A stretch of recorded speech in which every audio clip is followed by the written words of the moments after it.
Bitcoin rejected $86,500 on yesterday's high, and in today's video, we'll be going over how things are changing around in the short term and how I plan to capitalize on top of that.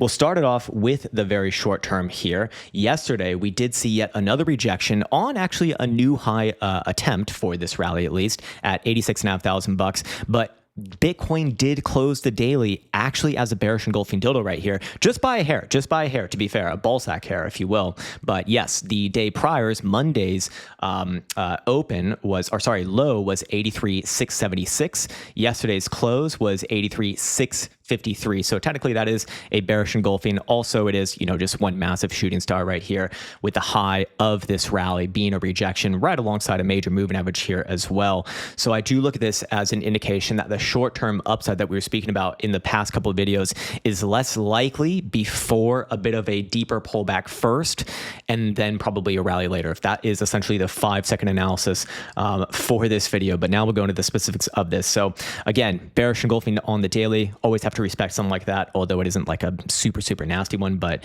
it is in there. Now, moving on from there, we went over in yesterday's video the 4-hour price action pivot here, which was about $84,000. And we said, hey, as long as Bitcoin's above 84,000 bucks, that implies that the short term still favors the upside. Of course, Bitcoin did try a new high from that video, but it did end up as a bit of a rejection. Also, now that I recognize it, it was a rejection alongside the 4-hour 377 exponential moving average, as you can see right here, that blue moving average. Anyways, Bitcoin did close below that price action pivot on from yesterday's video. So that is another indication that things are changing around in the short term. We now have actually a bearish price pivot here with on yesterday's high. That implies that if Bitcoin can trade above yesterday's high, that essentially negates everything that I'm about to say and everything that I'm about to imply after this statement. But that is the line in the sand now, just like we had a line in the sand to the downside yesterday. Anyways, moving from there, we should get into all of the other concerning things that are formulating in the background here. So for stochastic momentum, if we go over here and go back to actually Bitcoin, we can see stochastic momentum has kind of been spinning its wheels, but not really getting anywhere. We can see that the daily time frame is continuing to the upside here and starting to get into some pretty critical territory. It's going to be more and more difficult to keep momentum up at these levels. And as of right now, the momentum pivot is $81,000. Now, I don't think Bitcoin's going to be closing below 81,000 bucks today, but we have to anticipate that tomorrow, assuming Bitcoin's still around here, that pivot will travel up probably another 1,000 or 2,000 bucks, and that would be very easy to actually confirm below. So then you'd have a lower high off of a rejection of a major movement average, off of a failure of the bullish pivot that we went over in yesterday's short-term video, and you'd be seeing momentum turn to the downside. But that's not in there right now. I just want to prepare for this because that would be likely relevant on tomorrow's video. But you can see it building in the background. On top of that, we can see that the 12-hour time frame is already starting to turn around, I believe. Let me just confirm this. Indeed, it is. It will be headed to the downside as long as Bitcoin's below about $85,000. We can even see the red dot of death right there as well. It's not necessarily a death sentence, but it certainly does make me a lot more considerate of the short-term downside. And then, of course, when we go back here, we can see that Bitcoin on the daily and the 2-day time frame do have hidden bearish divergence as a potential right now. It's not confirmed. This is not confirmed, but there would theoretically be 1, 2, 3 drives of hidden bearish divergence off of these last few highs. I'm talking about the ones from early March connected with the highs from late March. And then again here, presumably here at least, from mid-April. And if Bitcoin does close basically here or lower, or really just anywhere below yesterday's low on CME, which was about 83,900, then that will be confirmed. And again, I'd have to be anticipating a bit more of a short-term downside move. Now, of course, on the other side, it doesn't negate the fact that Bitcoin did have many drives of bullish divergence coming off this last few lows. So again, I really want to be really delicate and careful here because I don't think Bitcoin is going to make new lows on any sort of a pullback from here. But I do think that Bitcoin can pull back to, a reasonable degree and still be on somewhat of a higher low and, still likely try again to the upside, just as we were kind of going over in yesterday's video. But for right now, yes, all of these these things are relevant, and all of these things are either confirmed or on the verge of being confirmed as soon as today and maybe even tomorrow's closure. But like I said, you'll know I'm wrong. You'll know I'm massively, okay, I don't know about massively wrong, but you'll know that I'm wrong if Bitcoin can trade above yesterday's high. If you see that, okay, really good sign that yes, we will see, low to mid 90s first before anything else. But for right now, again, based off of yesterday's closure, yeah, I have to start to switch around and say, yeah, Bitcoin probably more likely to see a little bit of short-term downside before anything else. Anyways, we should now go over what would essentially be the target for a downside. What are the areas of interest? Well, the most obvious one here would be somewhere around that white 200 moving average on the daily time frame for CME. That would effectively play out that hidden bearish divergence, assuming it gets confirmed later tonight. Again, conditions for confirming that is basically a close here or lower, and that moving average is just above 80,000 bucks, or sorry, just around 80,000 bucks.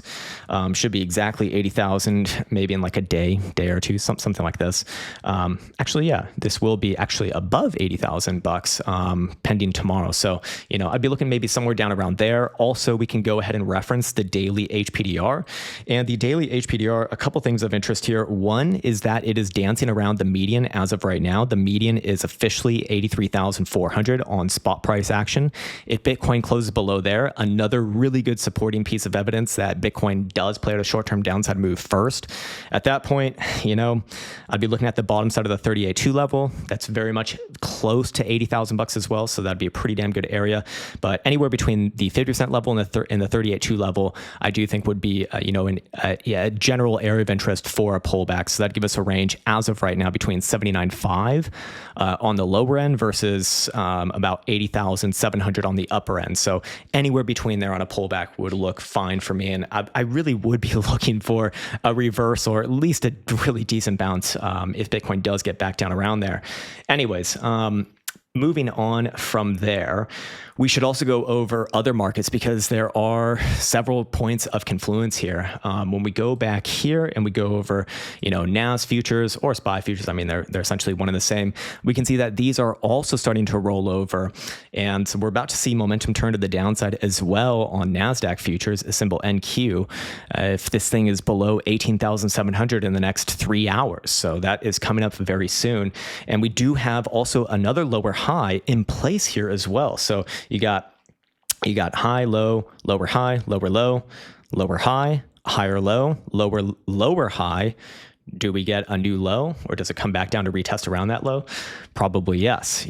So when we see both of these things moving together, I do have to really consider that Bitcoin's a little more likely to come to the downside here, at least in the short term. But just like Bitcoin, I don't think that traditional market's going to be making new lows on any sort of a pullback from where it's currently at right now. This is going to be a trap move, very likely, in my opinion.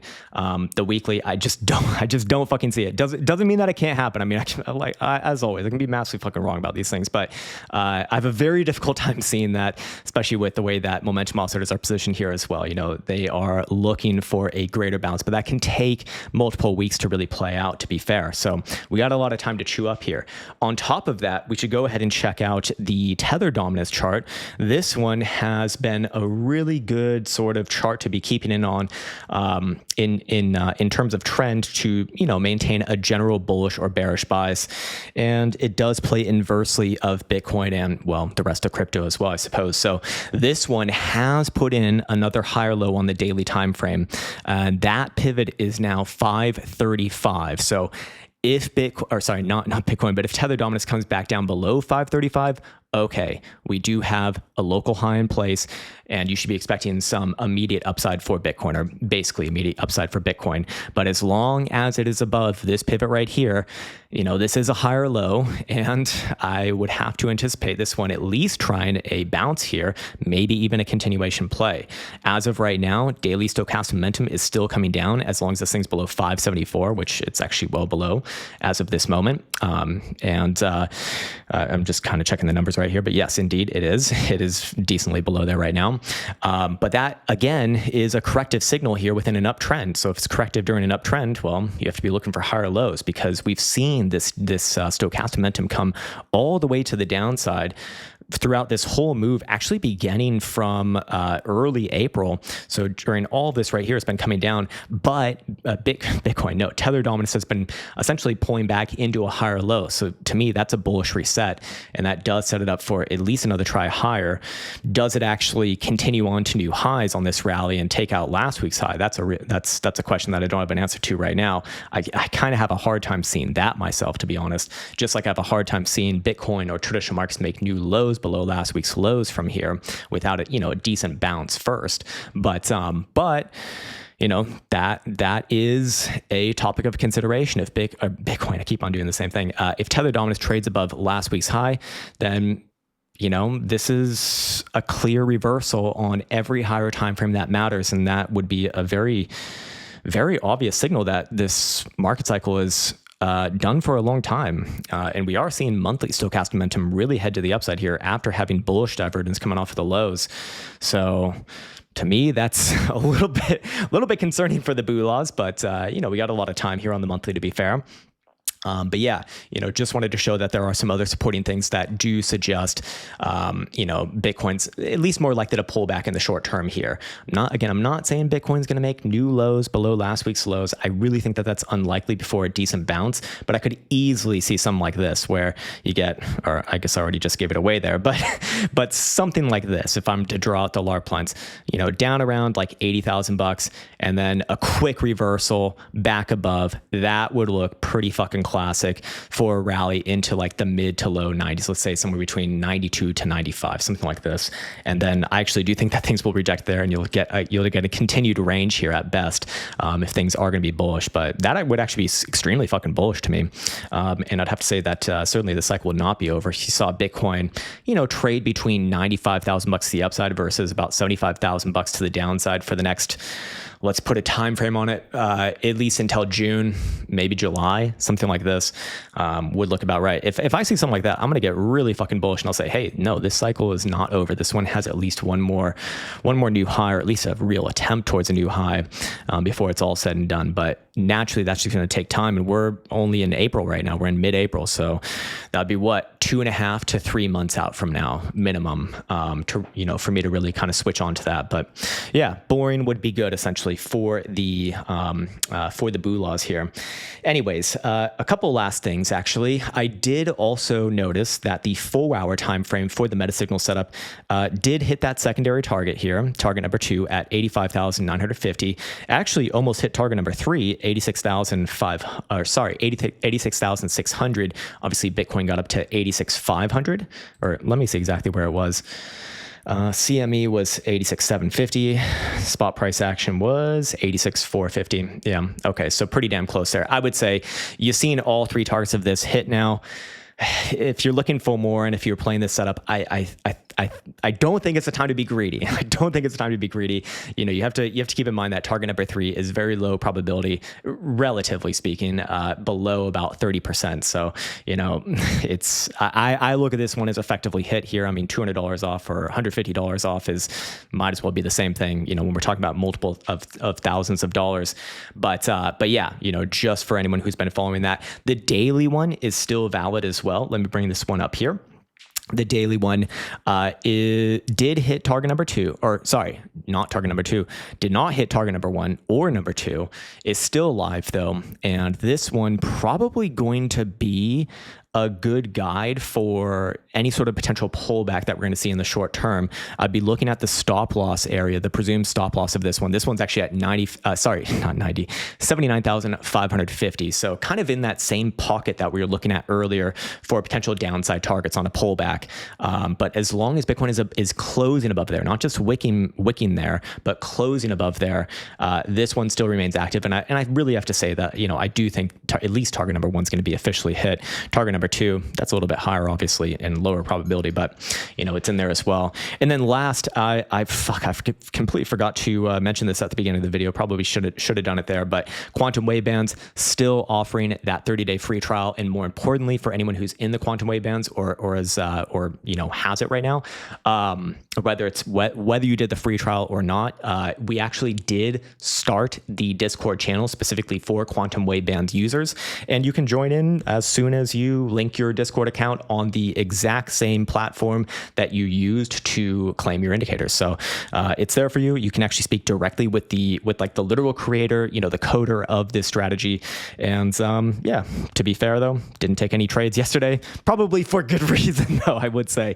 I mean, that's actually, in my opinion, one of the major values of a tool like this is that it keeps you from doing really dumb shit. You know, like if you don't have an entry on this sort of script here, you're probably not looking at the right things. Now, that's not always gonna be true, but it does give you a higher probability entry. So again, if you're interested in, you know, more short-term time frame scalping, you know, if you want like kind of training wheels to go alongside you while you trade, this I think is a pretty damn good tool. It gives you an idea of what an actual strategy looks like.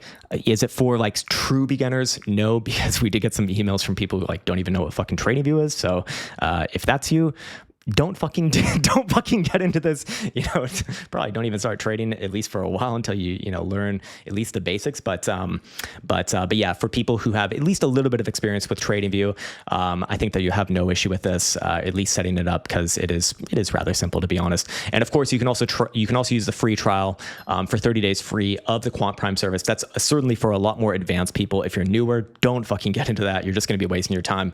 And then you can also apply it to Caretaker's full indicator bundle, which is, in my opinion, the best indicators. In fact, it includes our lovely RSI divergence indicator over here as well. All right. That's where I'll be ending things for today. We're actually recording this one while we're live on Twitter, and I'll continue to do live streams on Twitter while I record these videos for the regular videos on YouTube. So if you want to hang out in a more like chill, relaxed fashion, then it's right there for you. And if not, well, I'll see you in the next one. Take care. Much love, and see you hopefully Thursday.